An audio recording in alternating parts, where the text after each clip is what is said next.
Magandang hapon po sa inyong lahat. Ako po si G. Tanji coming to you from Los Angeles, California.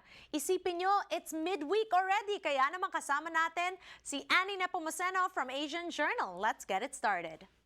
Asian Journal, the leading Filipino American newspaper since 1991.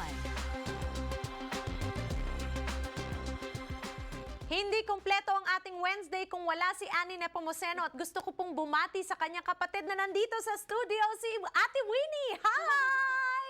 She's here from Sydney. Talaga namang kinilig ako na nandito ang ating kababayan mula sa Sydney. Pero simulan na natin ang ating mga balita ngayong araw na ito. Annie? Thank you, G. Ito ang ating mga balita mula sa Asian Journal. It was quite an eventful week for the Filipino American community as President Benigno Aquino III visited Los Angeles before departing for Manila. On Wednesday, February 17, Aquino received an honorary Doctor of Humane Letters degree from Loyola Marymount University for his accomplishments as president and for upholding Jesuit values. Later that night, over 800 Philams converged to listen to Aquino speak about the progress of the country, including fighting corruption and increasing health care insurance for Filipinos.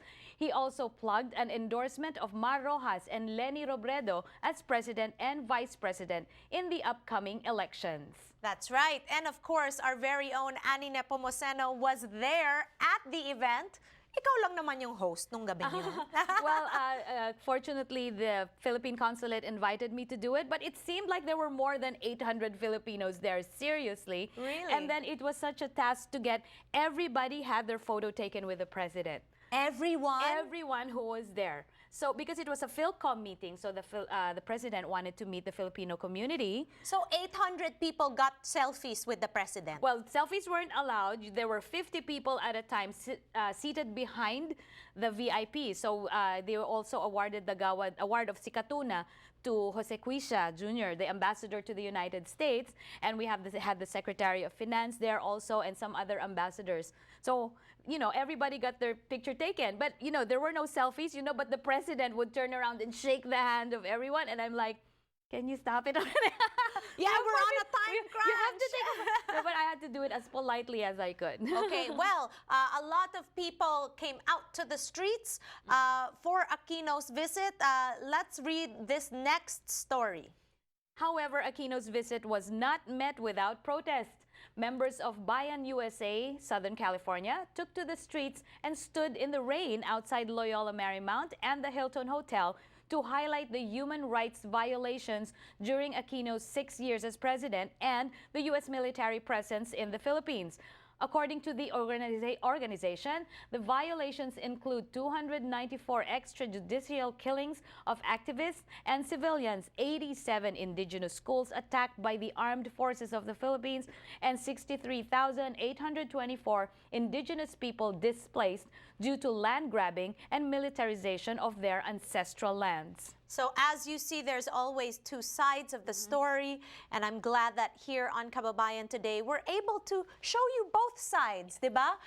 We show you that, you know, there is this very important event that's happening inside the hotel with very important VIPs, but that doesn't mean that the Filipino Americans, as in general, were all happy about Aquino's visit. Nakita nyo naman yung footage, diba? Yeah, tsaka mabuti yung nagpapakita rin sila kung ano yung mga nararamdaman nila na kahit wala sila sa Pilipinas, they still care about kung anong nangyayari sa Pilipinas sa kanilang Yes, bansa. and in fact, the day that this event happened, the day after, we moved programming for TV5 News in order to air some remarks from President Aquino's speech, as well as the demonstrations that happened outside.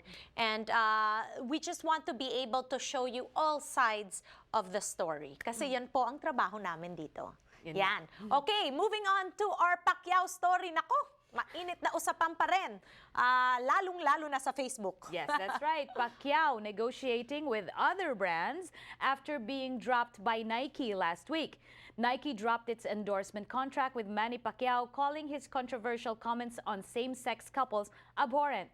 Other brands such as Nestle and Wonderful Pistachios, which have had contracts with Pacquiao in the past, have also distanced themselves from the boxer. In light of this, the boxing champ has reportedly begun negotiating new deals with other sports apparel companies to sponsor his sports gear.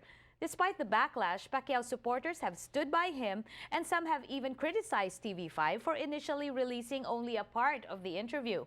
However, the network said it had no intention of taking what Pacquiao said out of context and that the viral video was edited in good faith.